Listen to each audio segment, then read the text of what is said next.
So welcome, everybody. Sorry for the delay. Welcome to our planning board meeting, October the 9th, Wednesday. I'd like to call the meeting to order. And I'd just like to acknowledge that we have planning board members, Jackie, Councillor McCabe, Councillor Beck, and Manager of Development Planning, David Gundrum, online. We have regrets from Rosemary, Chris, and Paul this evening. So could I have an approval of the agenda? Moved by Sin, seconded by Bobby. All those in favor? Councillor In favor. McCabe, Councillor Beck, and Jackie? In favor. Great. Okay, thank you. And can I have an adoption of the minutes? Moved by Sin, seconded by Bobby. All those in favor of the adoption of the minutes? In favor. Great. Any business arising from those minutes? Okay, seeing none, we have just one application to discuss this evening, and it's 15 Park Street, PID 365593. And our senior planner, Planner 3, Laurel Palmer Thompson, is here to present the application. And I don't see the applicants with us this evening. So go ahead, Laurel. First, the planning board. Our clicker isn't working.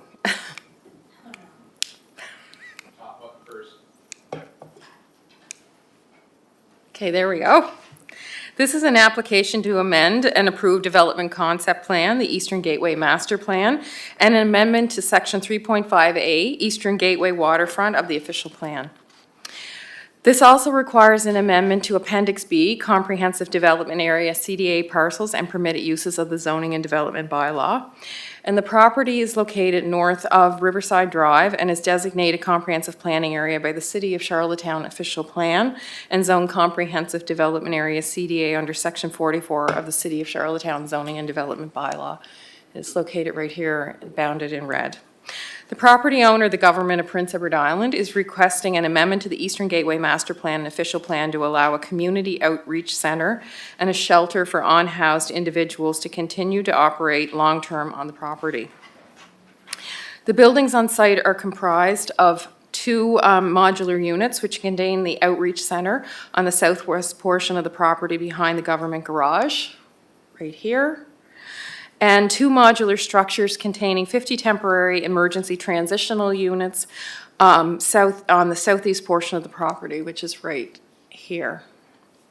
The request is outlined in a letter from Carleen Donnelly, CEO of COPS Calgary, who is a consultant hired by the province of Prince Edward Island, and it's included in attachment D to the report.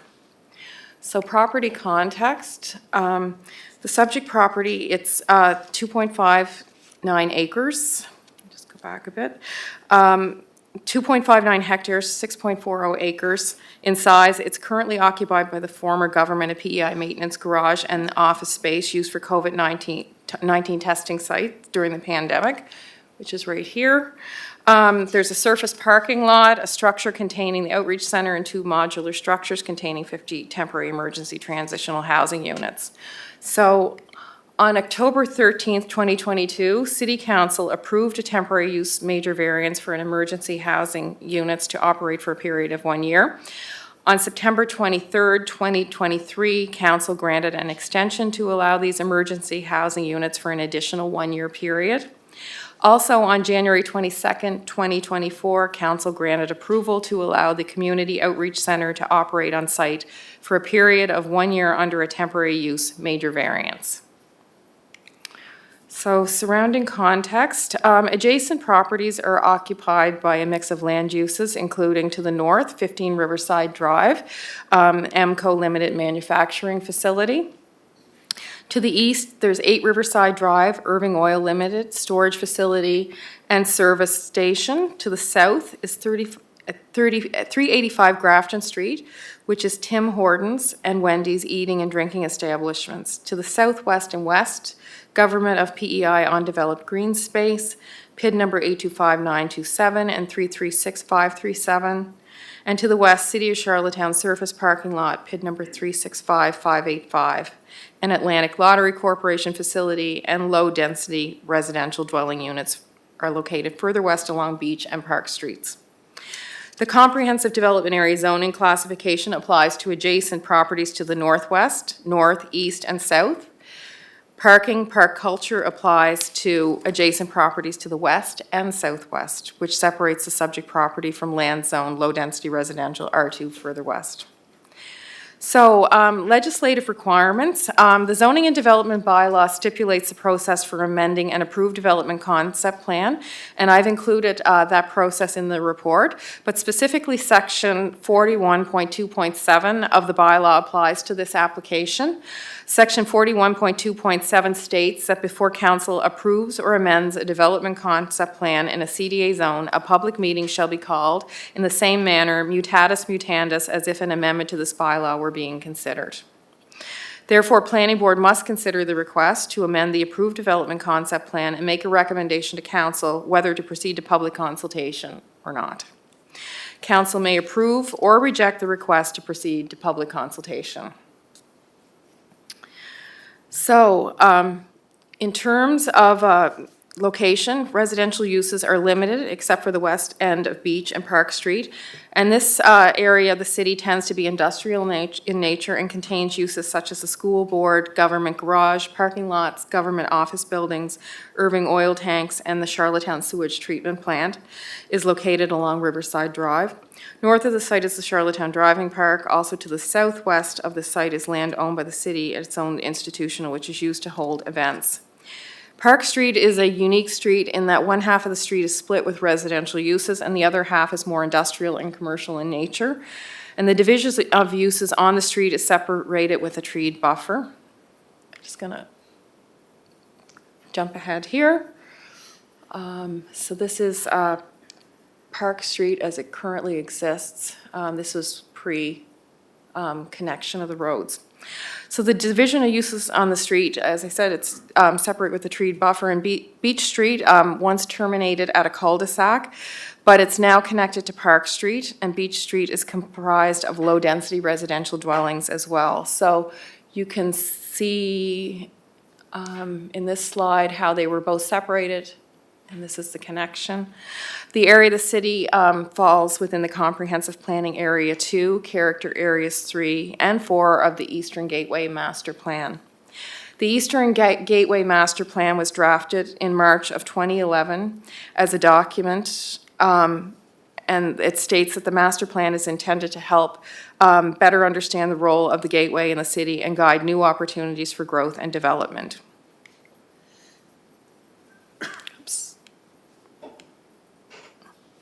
The plan recommends for both Parks and Beach Street to form a crescent access to Riverside Drive to be cut off from Park Street. A new road would be constructed to the north side of the provincial lands, which would provide access to land owned by D.P. Murphy over in this area.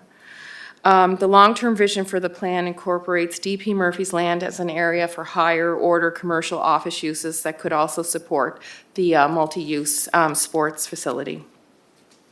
Policies for the Eastern Gateway Master Plan are laid out in the official plan. Section 3.5A2.6 specifically talks about the multi-use sports and entertainment center being located on the existing provincial garage site if the site is vacated. Therefore, a change of use on this site requires approval of a revised development concept plan for the property under the CDA zone. In consideration of this application, it should be noted that on July 9th, 2024, Council passed a resolution to provide funding to the Charlottetown Civic Centre Management Incorporated to develop an RFP for an expansion to the Eastlink Centre. If this expansion occurs, the multi-use sports centre, which is proposed for the subject property, may not be necessary at this location. If the Eastlink Centre is expanded, a review of the Eastern Gateway Master Plan in respect to the site will also most likely be required. So either way, now or later, we would also require a review. In review of the applications, planning staff has also requested consultation with city departments to seek input. We're still awaiting comments from some of those city department heads, and as we receive comments, we will update Planning Board as information becomes available, and we hope to have that information prior to the public consultation, should it go ahead. So, in conclusion, in order to allow the use to continue long-term on the property, extensive public consultation with major amendments to the official plan, Eastern Gateway Master Plan, and the approval of a revised development concept plan is required. As stated in the Eastern Gateway Master Plan, the Eastern Gateway Waterfront Master Plan provides a long-term vision for how this portion of the central Charlottetown could change in the future, and includes recommendations for public open space, land use, traffic circulation, appropriate built form, and a new pedestrian and cycling network. Notwithstanding, the plan was developed in 2011, and many changes, including land use and social impacts, have occurred since the plan's adoption. Therefore, staff are prepared to support this application moving forward to the public consultation phase to gauge both stakeholders and the public's views on the current land use continuing on the subject property. And that concludes my report, and if there's any questions, I'm happy to answer them. Thanks for your report, Laurel. So just so I can understand this correctly, the province is asking for three things. It is to amend the Eastern Gateway, to amend the official plan, and amend the zoning and development bylaw. So Yes, Appendix B. three things. Yes. And they also have to provide a revised development concept plan. That is correct, Madam Chair. And so all that will come later, I guess? That would be required prior to public consultation. Okay. We do have a very preliminary concept plan, which I showed earlier. Yeah, However, no. we've requested more detail. Yeah, for sure. And the reason I ask that is when I read the letter from the applicant, it's really unclear what they're asking for. Nowhere in there does it outline these three things. It's just asking for an extension to do what they're already doing. So I think we're probably all a little confused about that in terms of the planning board, because and if you can speak to that, it's just confusing because what they're asking for in their letter it doesn't say what we're actually here to do tonight. Yes, Madam Chair, that is correct, and planning staff did contact them.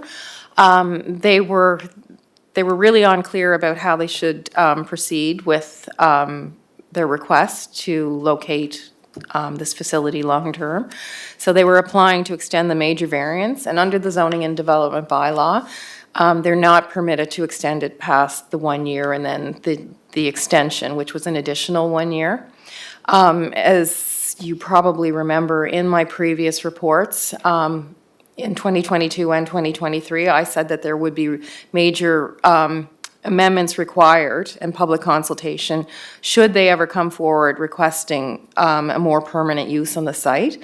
So they also asked about a site-specific amendment, and that is another tool that we couldn't use because the CDA zone is very unique, so it doesn't have prescribed uses. The uses that are bound in the CDA zone are bound via the development concept plan, which is the Eastern Gateway Master Plan.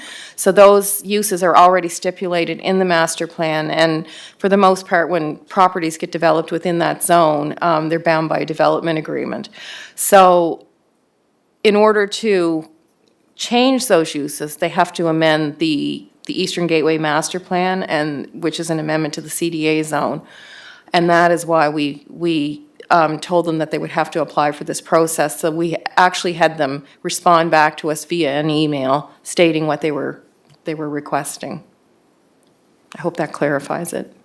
It does, and I appreciate that. I know I had a number of questions from the councillor for the area, Councillor Mattard, and the first two I asked were definitely on the top of his list, so I appreciate the clarification on those.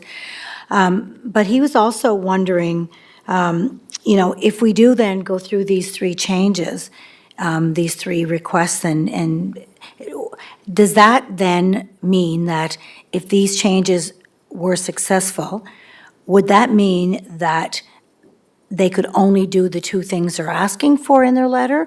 Or could that open things up to other medical type things like safe injection, safe consumption, like how far would it go if these changes actually came to be? Yes, Madam Chair. They've specifically applied for the Community Outreach Center and the emergency housing. They haven't requested a safe injection site. If they were to come forward with something like that, it would require another amendment. So I think, should council agree to approve this long-term, I think they would have to be very clear that it was just these specific uses. And within the CDA zone, because it is kind of unique, I mean, council can determine their own terms and conditions for the approval and for the site. It's a little bit more of a flexible zone. And we do have to look at all the aspects for this request going forward. We have to consider the public's opinion, stakeholders' opinion, land use implications, good planning principles, all of those things before we can actually make a recommendation on this request. Sure.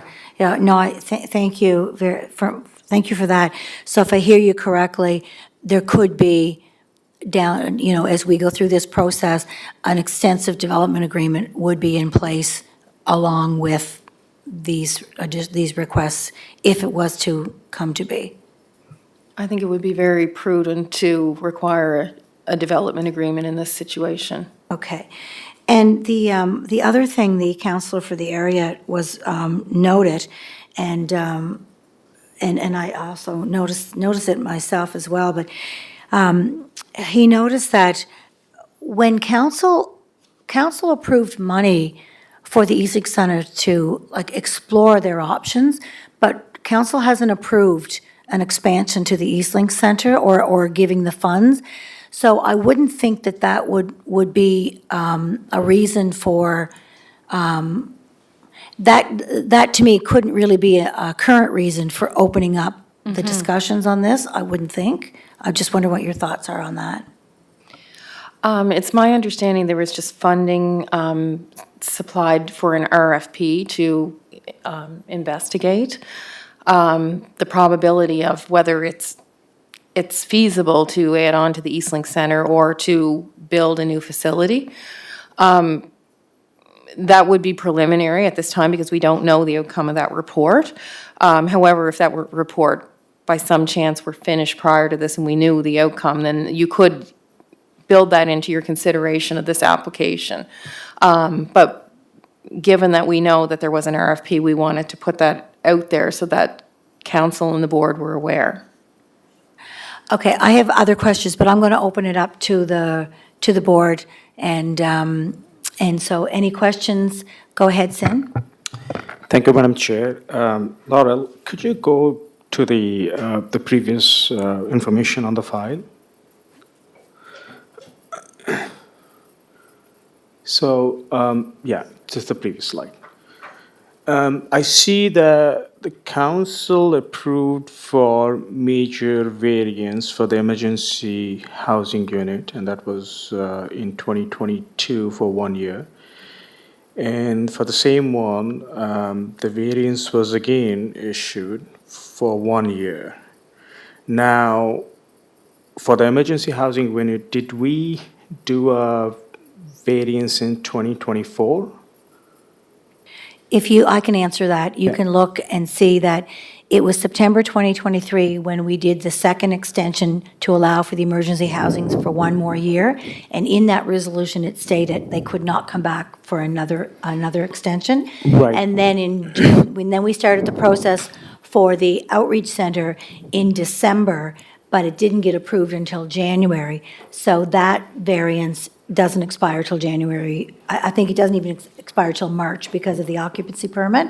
But that also stated that there could be no more extensions. I hope that helps Yes, for. I am okay. aware of that, Okay. Madam Chair. But the thing is, now it expired, it was for 1 year, so September 23rd, 2023, additional 1 year, this is October 2024. So from a legal perspective, the variance has expired. No, because although council granted the extension on September 23rd, it didn't actually go into effect until December. Is that correct, Laurel? Yes, Madam Chair. It's based on the Occupancy from the year occupancy before. permit, the date of approval of the occupancy permit. Yeah.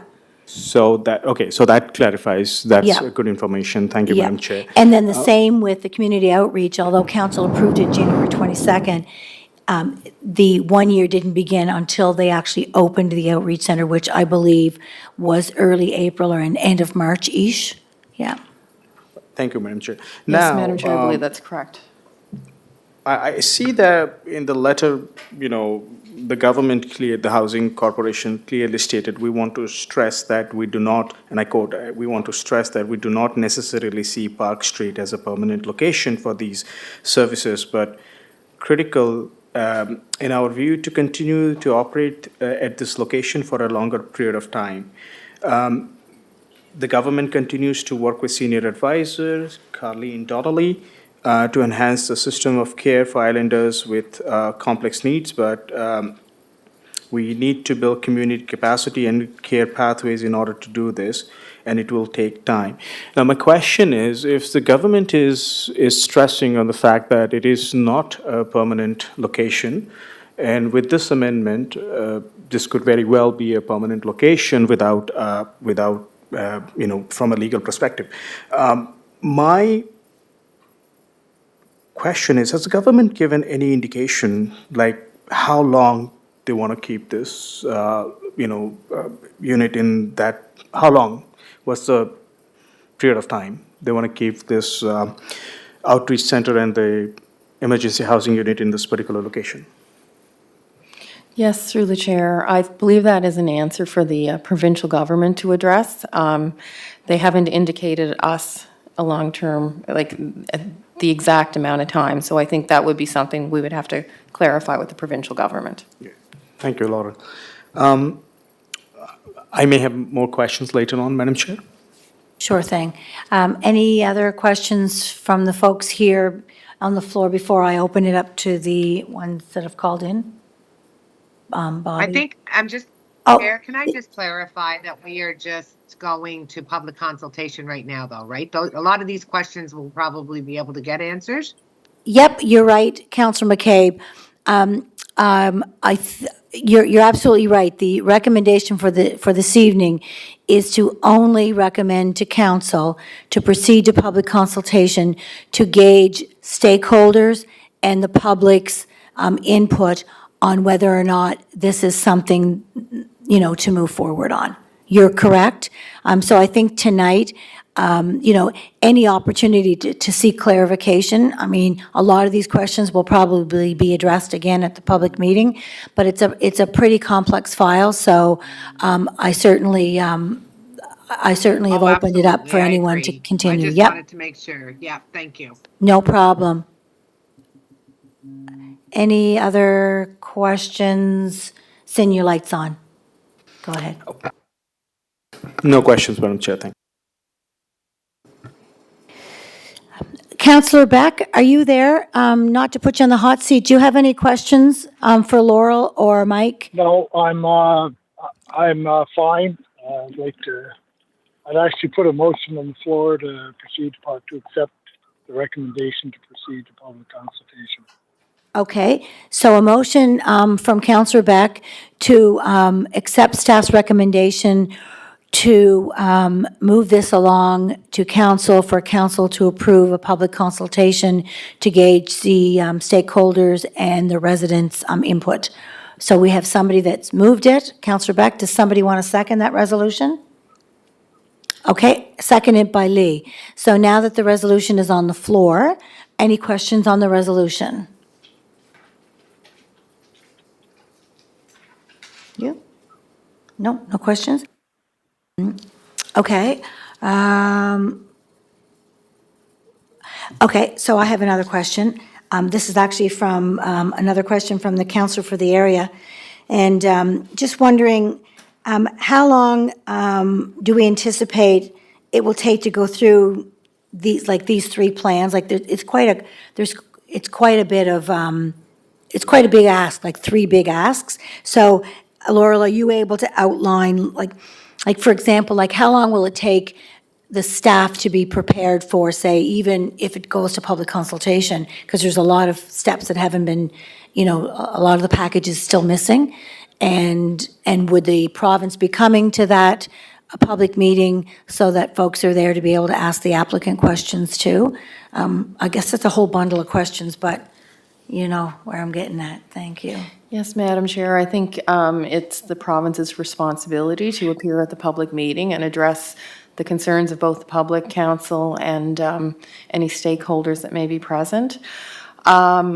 I also feel that we do have to finish gauging city department heads on this application to see, what were the outcomes over the past year.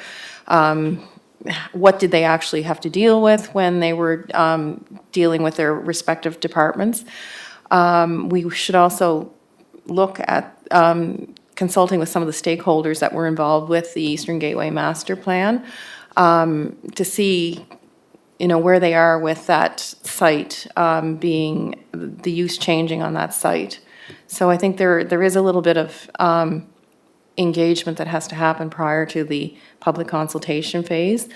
Best outcome would be sometime in November for a public meeting, and then back to planning board and council in December.